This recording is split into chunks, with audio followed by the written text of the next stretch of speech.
Yeah.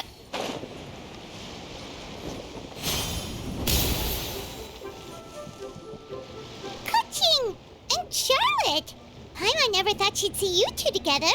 Nice to see you again, Traveler and Paimon. Oh, we're not interrupting anything, are we? Not at all. I wasn't in the middle of an interview or anything. I was just asking Miss Kuching about purchasing a kite. A kite? Are you buying some regional specialties to bring back to Fontaine? Well, yes. And... It seems you haven't heard yet. The theme of this year's Lantern Rite is kites. Oh, so that's why Paimon has seen so many floating in the sky. Liyue Harbor is always changing, so it is only fitting that Lantern Rite should change in turn. The Qixing believes it would benefit Liyue to build on our own cultural foundation by embracing the technologies of other nations. After all, it is said that the stones of another mountain may serve to better polish one's own jade. yeah, remember my business meeting with Tianquan Ningguang the last time I was in Liyue Harbor? That's what it was about. But all I really did was use my network to introduce Lady Ningguang to some interesting people. I'm not sure that quite counts as fostering cooperation. In the end, we decided to combine Liyue's traditional art of kite making with Fontaine's mechanical vertical lifting device. Mechanical lifting device? But don't kites just use the wind to fly? Why would you need to add something mechanical? Well, you've actually just answered your own question, Paimon. How high and far a kite can fly depends as much on the weather conditions as on the skill of the person holding the string. But as soon as there's no wind, you can only flail about helplessly like a sweet flower medaka out of water. Experience doesn't matter at that point. Exactly. Liyue is now a nation ruled by humans, after all. It's about time we had the power to make a kite fly, don't you think? Plus, the easier we can make it to enjoy, the more people will want to participate. Right? I also thought it was a novel idea. Plus, it shouldn't cost much to do. With Miss Charlotte's help, everything has gone smoothly. Our new mechanical kites are already available to purchase from a stall in the harbor. We're having trouble keeping up with demand.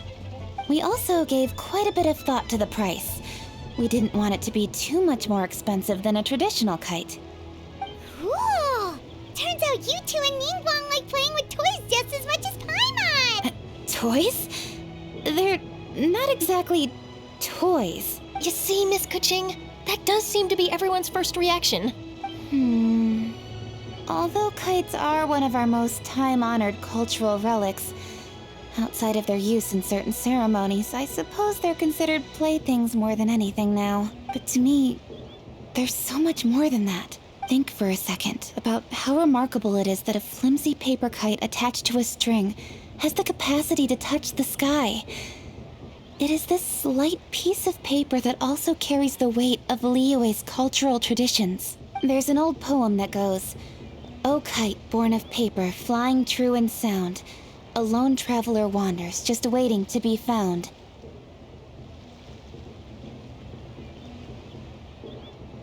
In the past, poets from Liyue used kites to symbolize a feeling of longing, or evoke the peacefulness of idyllic rural scenery. If the people of today can derive enjoyment from this activity, they will not only be more likely to better appreciate the tradition, but also to pass it down to the people of tomorrow. That's the Kuching we know, always thinking 5 steps ahead of anyone else. Well said, Miss Kuching. I've learned quite a bit myself. As long as you're willing to listen, I'm happy to share. I also know quite a lot about the various folk traditions related to kites. For example, whenever a kite blew away, people would say it was the Adepti that summoned the wind to take it away as an offering. That way, you can turn an unfortunate event into an auspicious one. What about something more fun? Do you know anything like that? More fun. Let me think. Oh, I suppose we should first talk about how kites are made. It's another one of our precious forms of traditional craftsmanship. My grandfather told me that, back when he was a boy, children learned the art of kite making step by step from their elders. First, you use the thin strips of bamboo to construct the frame. Then, you draw a design of your choice on a piece of paper, paste it onto the frame, and tie on the string. Then, You look towards the sky and release the kite to soar among the clouds. Some people write down certain names or desires on their kites, cut the string, and let them fly free. Others may place particular thoughts or meaning into the design itself. Are certain designs associated with certain meanings? I'm gonna jot all of this down. Well, for example, kites in the shape of a butterfly typically symbolize freedom, happiness, or the desire to break free. Fascinating. What else can you tell me? The scissor-tailed swallow is the most classic design. It symbolizes good fortune and joyful tidings. Different colors also have small variations in meaning. Are these commonly understood meanings and symbols in Liyue? Kind of like the language of flowers in Fontaine. I believe so. Most have probably heard something about it from their elders at some point. If you're interested, Miss Charlotte, I have several books on the topic that I could lend you. They could be a useful reference. That would be a huge help! Great! Looks like I've got the outline for quite the article on my hands. Perfect! We're gonna take a look around. Then I'll show Miss Charlotte to my home for a little while. I almost forgot. The Ministry of Civil Affairs is hosting a kite flying contest on the night of Lantern Rite. If you're interested, you're more than welcome to bring a kite and participate. The rules are simple. Whoever flies their kite the highest and furthest within the time limit will receive a special honor along with a secret prize. I've already prepared more than enough empty film for the event. I can see the spectacle already. Oh, Paimon was on board the moment you said secret prize. Then I'll look forward to seeing your performance. You bet! See you then!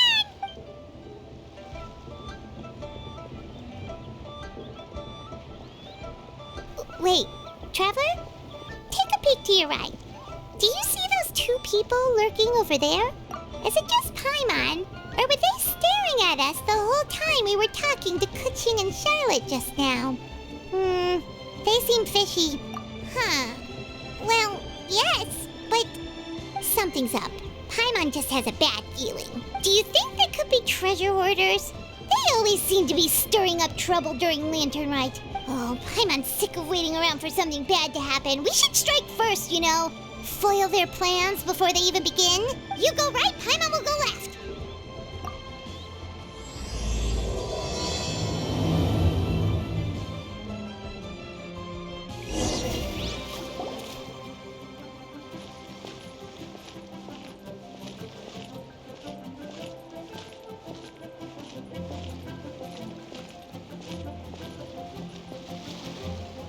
Oh.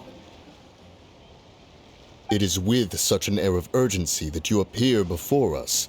Your comportment suggests you believe us to have committed some heinous crime. Perhaps you could enlighten us as to your intentions. Whoa, where did this fuddy-duddy come from? You should be the one doing the enlightening, buddy. Don't think we didn't notice you eavesdropping. One look and we could tell you were up to no good. Tell us everything, starting with your name. One bears no secrets before two such as yourselves. You stand in the presence of the mighty and illuminated Adeptus, Moon Carver. For the purpose of this foray into the mortal realm, however, you may address one as Hojong. You kidding?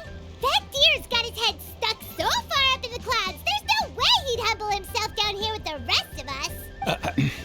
You may want to hold your tongue, Paimon. Don't think that Paimon is gonna believe you just because you know her name. Let Paimon guess. You're supposed to be Mountain Shaper, right? Indeed. Mooncarver and myself have descended upon the mortal realm for a visit. The two of you may call me Jiahu. Huh. Looks like you did your research. But in our experience, the harder you try to lead us on, the more likely it is that we've got a big fish on our hands. We'll go straight to the Millilith and have you arrested for impersonating a Death-Eye. Preposterous! Utterly preposterous! Right. Tell us something that only an Adeptus would know. And it better not be some common knowledge that any person on the street could tell you. During the last Lantern Rite, we gathered at Mount Hulao with Rex Lapis and made use of Cloud Retainer's supreme cuisine machine to prepare bamboo shoot soup. Perhaps you have some recollection? The flavor of that soup was more than enough to whet one's appetite. As such, Cloud Retainer assented to my use of the device beyond that singular occasion, providing other recipes to boot. Since then, one has dabbled in the pleasures of the culinary arts whenever time allows. Dabbled? Upon one's last sojourn to your mountain, did you not immediately attempt to hide the device behind a chunk of amber as soon as one's presence was known? Did one not speak up on your behalf but a moment ago? This is how you choose to repay that kindness? One is simply trying to emphasize the veracity of our claim. That does not mean you should reveal personal matters so readily.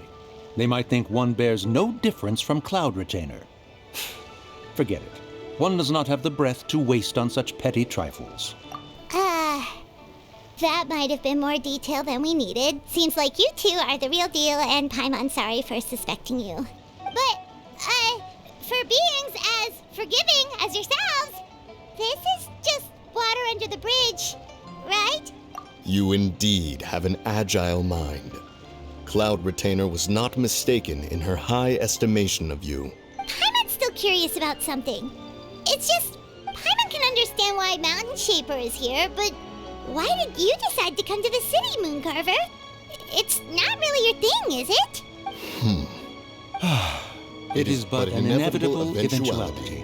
Long have the mountains remained strangely idle since Cloud Retainer's move to Liyue Harbor. With Lantern Rite near at hand, one would expect Cloud Retainer to provide us with an account of the festivities in advance. Yet to this day she has failed to appear. Cloud Retainer is hardly the forgetful sort.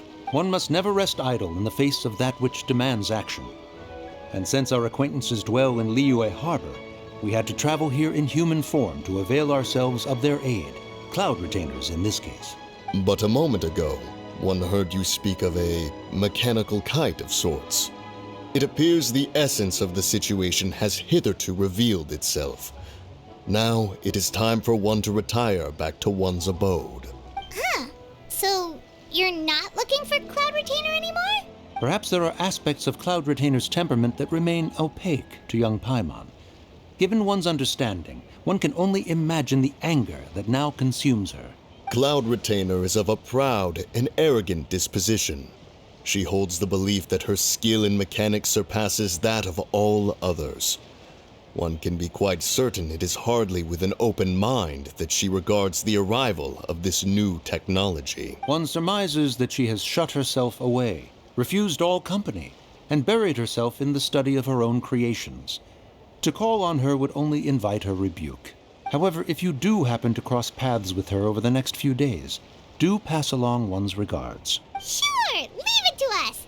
Have a safe trip back, enjoy the scenery, and happy Lantern Rite! Thank you for your kind words. We shall now depart. We got all worked up for nothing, huh? All that trouble, and it turned out to be people we knew all along. Well, it's still pretty early. Let's head over and check out the kite stalls. Paimon wants to see what kinds of kites we can buy to use in the competition.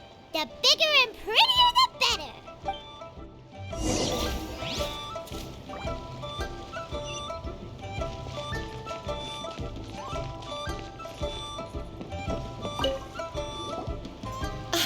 Welcome! Are the two of you looking to buy a kite? Would you like me to go over the different designs? Ooh, a scissor kill swallow! And a butterfly! And, oh! This jade chamber design is our newest. It's been selling like crazy over the past 2 days. Does it also have a unique meaning? Of course. The jade chamber symbolizes wealth and abundance. The kite bearing its design is said to bring riches in the future to those who fly it. Oh, now that's Paimon's kind of kite! I apologize for the interruption, but are all your wares in order, Miss Genuine? Oh, yes, they're just over there. The paper, bamboo, and dyes. All the necessary kite-making materials. Wonderful! I'll pack them up and get a guard to deliver the goods to Yilong Wharf for you. Yilong Wharf? Oh, wonder what that place is like during Lantern Rite. Paimon would love to go take a look. Well, if the two of you are interested in going to Yilong Wharf, then could I trouble you to find Gaming and deliver these goods together? Is Gaming the guard you just mentioned? Well, yes. The communications office handles shipments and transports around Liyue. He works for the Secure Transport Agency, one of our sub-organizations. The problem is, many of my colleagues have taken leave during Lantern Rite to spend time with their families. So, our available workforce has seen a dramatic decrease recently. If you were willing to help out, then I could get a head start on my next appointment. You do seem really pressed for time. Oh, wonderful. You will, of course, be compensated for your efforts. Now, at this time of day, Gaming should be somewhere in the vicinity. Just follow the main road until you see the head of a Wushu dance costume. Should be on your right. Be sure to come back if you'd like to buy a kite. I'll even give you a discount.